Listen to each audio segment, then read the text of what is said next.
常年期第6主日甲年小德蘭福傳之友曾慶道神父讀經反省2026年2月15日，愛不是斤斤計較的德訓篇15章15到20節，格林多前書2章6到10節，馬竇福音5章17到37節。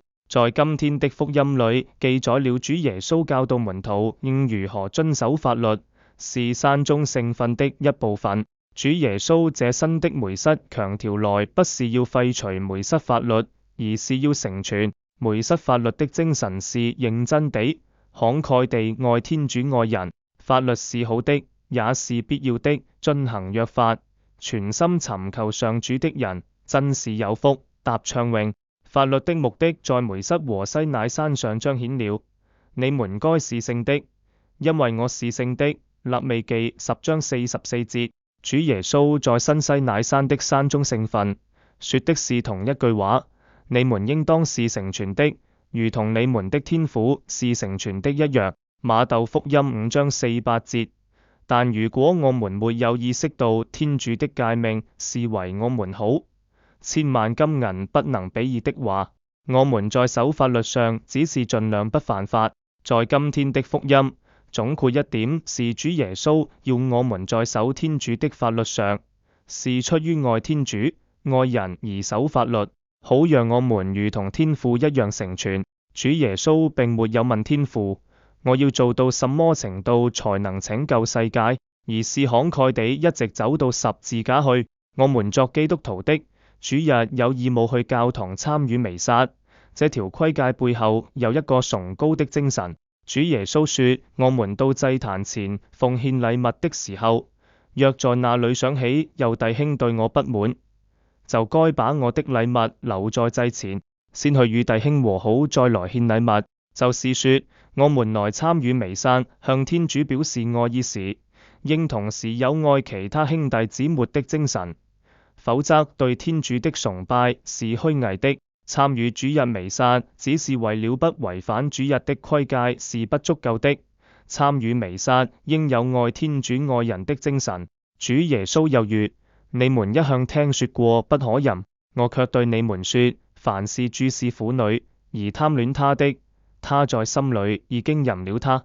這裡貪戀的意思不是愛慕讚嘆之意，而是不尊重婦女，把她看作性工具，而不是一個有尊嚴、有主權、要與之合作的人。這樣的貪戀，即使沒有與他發生肉體關係，也算是精神上的淫。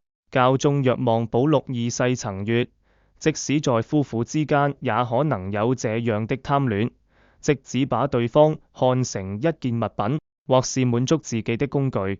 慈母教會也如主耶穌一樣，要我們注意法律的精神，但因時因地，教會會改變一些規定。有些教友因此對教會產生不滿，認為教會的要求降低了，迎合社會的潮流。其實不是這樣。一個例子是，過去教會禁止在星期5吃肉，明知故犯被定為大罪。今天我們知道教會的這條規定改了，不是每個星期5，但教會並沒有變得隨便。過去法律的精神是要我們留意到需要為罪做補贖，並以具體的禁藥慾來做補贖，藉此來表示愛天主，並懊恨我們的罪過。但我們知道，我們很容易只為了避免觸犯規誡，而死守法律的條文，不吃肉，卻沒有愛和悔改的精神而大啖海鮮龍蝦。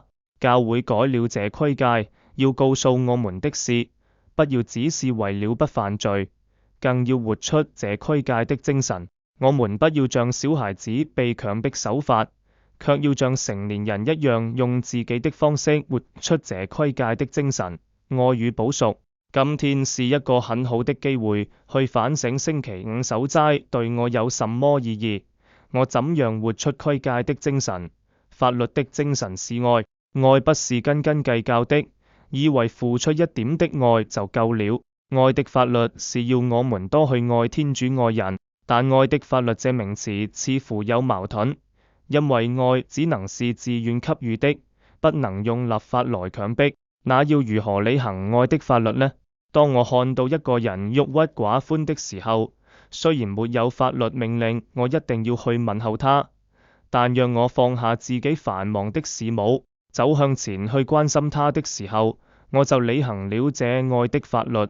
當我路過一間教堂，沒有法律規定我一定要走進去朝拜聖體，但讓我先把要做的事放在一邊，走進去問候聖體櫃裏的主耶穌時，我就是履行了這愛的法律。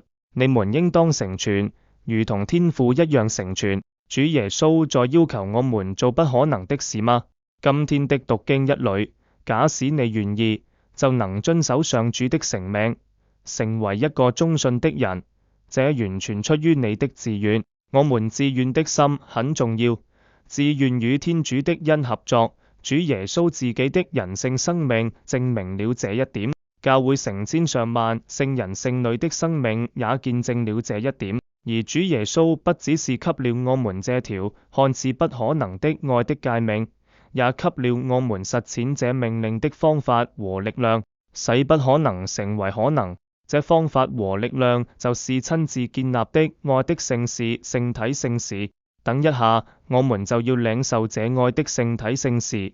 我們得到主耶穌聖體聖血的滋養，會被改變得越來越肖似，在我們內會使我們像一樣地服從天父，愛人愛到底。參若望福音13章1節，即使天地都過去，這愛的法律的一撇或一畫也絕不會過去。